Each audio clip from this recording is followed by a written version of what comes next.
Hey everyone, it's LAKEY. Welcome back to my channel. Sorry I look super disheveled right now. I haven't been sleeping enough the past few days, so motivation has been a rough one, and I just kind of look like I'm perpetually tired. Hopefully I will change that soon. But without further ado, let's get into the video.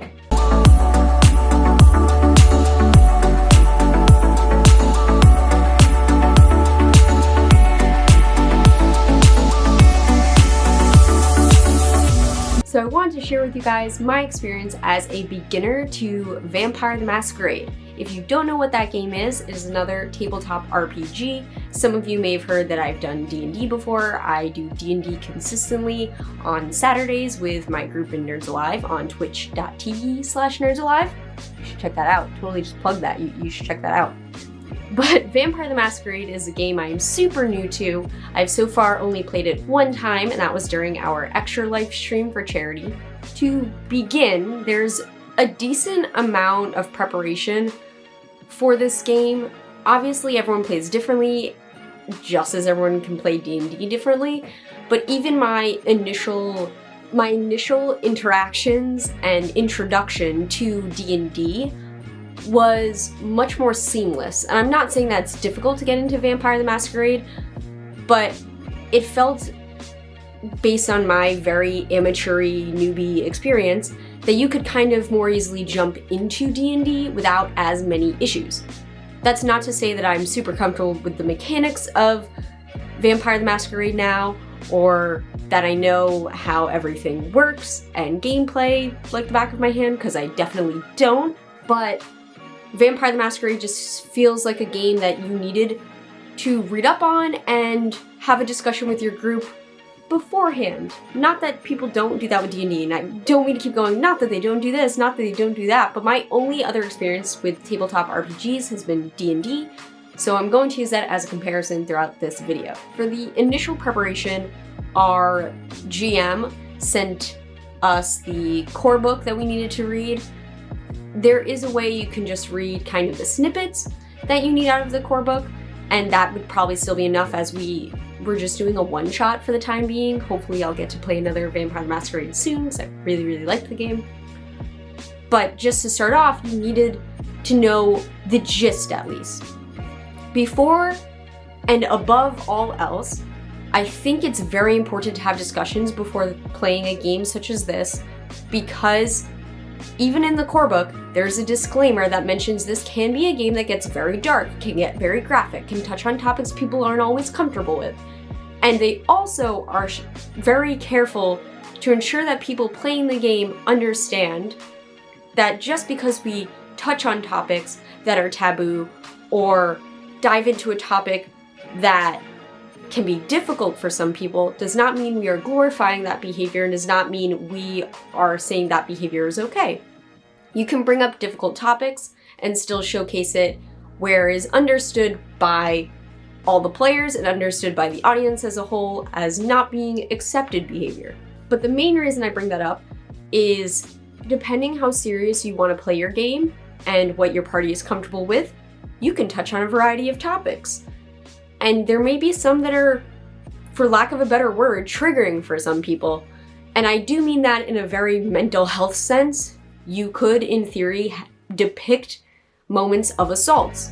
And if someone in your party would not be comfortable with that, of course that is a very important conversation to have before you get into a game. And especially since we were a group that was going to be live streaming, we wanted to make sure everybody in the group felt comfortable with what we were going to depict and how far the envelope could be pushed. Our GM, which was Kraus, did a phenomenal job of making sure we all felt comfortable, and she reached out to us individually to make sure any topics that we weren't okay with wouldn't be touched. In addition, you can do this, and we looked into some options on checking in, where Kraus would check in with us during the game, just in a very quick way, so that if something felt like it was going far, it was an easy way to just see, okay, is everyone cool? Are we on the same page? Are we all okay with where this is going? Are we all in an okay headspace and able to still continue with the scene? There was one method we looked at where you can have different colors laid out on the table, and you can put your hand on a color to notify the GM your comfort level. Green would be you can continue, I'm good with everything happening. Yellow, I believe, is I need to stay where we are and not go further. And red, I believe, is completely stop, everyone needs to take a moment. I could have that a little bit wrong, and I'll leave anything in the description, as always. Any links to any materials and resources that were utilized for this video will all be in the links down below. And the method we ended up going with was a much quicker method, but I think it also worked for us as a group, because overall, I think just because you're comfortable with people and close friends with people doesn't mean there aren't topics that you want kept off limits in a game like this. Even if you were okay talking about it in normal conversation, you may not want a game hyper-focus on something that perhaps is difficult for you to deal with. And also with us broadcasting it, these were important discussions, but I felt as a group we were all pretty good about checking in with each other and feeling out how one another was in each moment. But Kraus did a great job, so we pretty much ended up doing the okay sign. So at some point, I only think it was used once or twice during our game, but she just put her hand up, okay, everyone would look at her, we all gave it back. I think we're all confused initially too, because we hadn't been using it. And I don't know if it was needed necessarily, but I'm glad she did use it and she made it such a normal thing that there's nothing to be ashamed of when you're doing a game like this. It's okay to have check-ins. It's okay to make sure everyone's having a good time. I don't know why it's become such a very weird thing for people to admit when they're not comfortable with something. There's nothing wrong with you not being okay with something that can be depicted in a game. That doesn't mean that if you are someone who hasn't handled certain emotions with difficult topics, that you should blindly enter a game and not discuss it with the party. Granted, I would blame the party as a whole if they're not going to get together and figure out what works for one another, but be conscientious of what you can handle, but at the same time, know that's okay to not be comfortable with something. Everyone needs to take responsibility for themselves, but it is very important to be a part of a group that is supportive and uplifting and able to easily communicate with each other. There's not a single person in Nerds Alive that I don't feel comfortable saying like, hey, I'm not cool with that, if something didn't work for me. And I think that's very crucial when doing a game with people, and especially if you're going to do a game that's more serious. And I know we didn't even do it as serious as many people play Vampire, and I think that was in part our group dynamic, but also we were playing this game at midnight during a 24-hour stream, and I don't know that we all would have been able to be as serious as we wanted to had it been, oh, the only thing we're doing today is a 4-hour stream of Vampire the Masquerade. Hopefully I'll have another stream at some point where I get to be in a Vampire the Masquerade again and get to see how serious it can go, because I had a lot of fun playing Roxy, and I'll get into her now. So while prepping and learning about all the clans and everything, I quickly gravitated towards Malkavians, which is interesting because we were just talking about mental health, so this kind of lines up with that.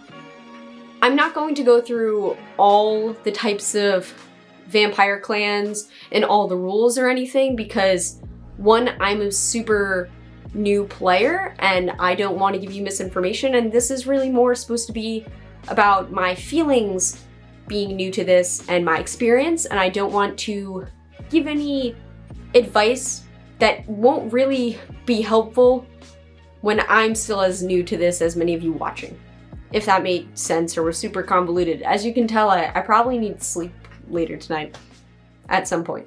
So I was drawn to Malkavians because it's not just that they have mental health problems, but it's almost twisted in a positive light, or can be, don't get me wrong. You can play a pretty mischievous Malkavian, which I may have, but they have special powers that sometimes manifest in the way that would be perceived as a mental health problem in normal society.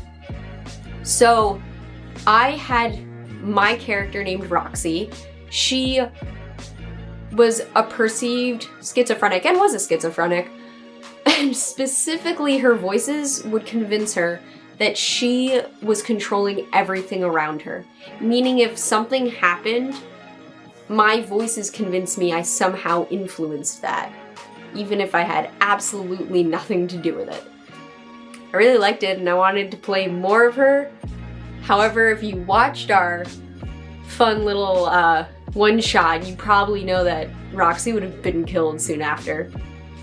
She was very mischievous, got herself in a lot of trouble.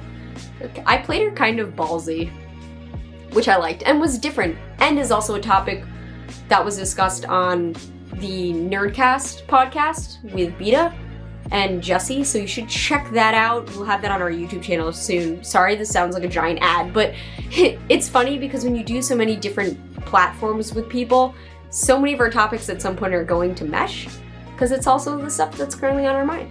So I played her. I was really excited when prepping her. I didn't spend a crazy amount of time on her backstory, but enough that I felt invested in this character, despite the fact that it could be very easy, I feel, to feel disconnected from a character like her because she's a little more extreme than I've played thus far. Remember, I'm really new to tabletop games, and with D&D being my only experience, and I've only been playing, I've been playing some months, like maybe 5 months? I don't know the exact amount. I haven't been playing a crazy amount of time is what I'm trying to say, and our consistent game has only been for maybe 2 or 3 months. Therefore, I have maybe been more cautious with my characters thus far, and I went a bit balls to the walls with Roxy. Kind of just let her do her thing and develop the way I felt she would naturally, and that's something I'm learning more as I'm creating characters for games, and that's actually something I want to discuss in another video, developing upon the whole idea of how I create characters and maybe how that's been changing over time, even this small amount of time I've been doing all of this.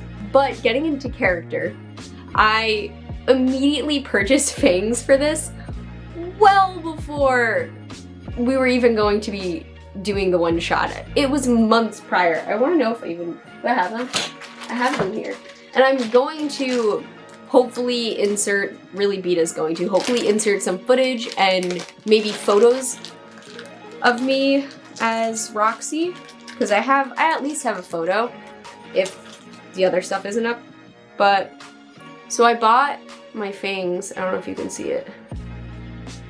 There's like stuff around it because it's the glue. I love them. I felt so at home playing a vampire. It was just a lot of fun. The one thing, don't make the mistake I made. I didn't go to put the glue in to mold my teeth until legitimately right before we were supposed to go on. And I know Kraus wanted to kill me because I think it took 3 or 4 tries to get it to stick because I wouldn't stop fidgeting, and I'm not supposed to fidget when I'm trying to get the glue to stick. Anyway, I would do that days at least in advance, and since I had them months before, I really didn't have a good excuse as to why I waited until we were right about to go on during that 24-hour stream. But I do hope your main takeaway of this whole Vampire the Masquerade is that you are vocal with your group if you're going to play. And I do think that the way our GM really prepped all of our minds and from the get-go made it clear that this can get very serious and can really push the envelope, so we need to be okay discussing and communicating with one another, was a very healthy and appropriate way to introduce myself and new players to this type of game. I really loved it, so much though, and I would love to see how far I can go with being serious and what kind of creepy characters I can play going forward. I like being able to create these characters that are so different than what I thought I would ever play, and it's just been a really great creative experience. And having only done one shot, a single one shot would have been a better way to say it. Even having only done one, I loved the game so much that I'd like to be in a regular game for it. I definitely know that. Oh, I meant to say one other thing prior. So without getting into too many of the mechanic-y stuff, I must say something I enjoyed about this was because it was a one-shot, I felt comfortable making, you get to choose flaws when you are a vampire, and there are flaws and benefits. I don't remember exactly what they're called. I will include a Vampire the Masquerade character sheet, so some of this makes more sense. But I kind of enjoyed making the flaws a weird quirk almost. I was an addict. So I played someone who preferred to drink the blood of someone who did heroin. I know, very specific. But I could have blood from other people, and I know that's a very weird thing to choose, but I kind of liked pigeonholing myself a little bit. I didn't have to drink from their blood, but I like creating a character where I have a bizarre motivation almost, if that makes sense. I don't know, I'm having a lot of fun with this weird creepiness idea in Vampire that hasn't really been present, and I don't think will really become present in our D&D games. It's just the whole atmosphere behind it. And I'm just looking forward to the opportunity to be a part of another one like this. This was extremely rambly, and I'm so sorry. I promise I'll get sleep so that the next video is less rambly. But I do hope you enjoyed this video. If you haven't played Vampire the Masquerade, I super recommend it, but before anything else, please make sure you find a group that would be very supportive of a game like this and can go about it in what I think would be the appropriate and healthy manner. Many can disagree with me, and that's okay, but I'm just giving you my take on this. If you have played though, tell me your thoughts. I want to know what characters you played, what clan you were in, and any tips maybe you can give me as a newbie in this.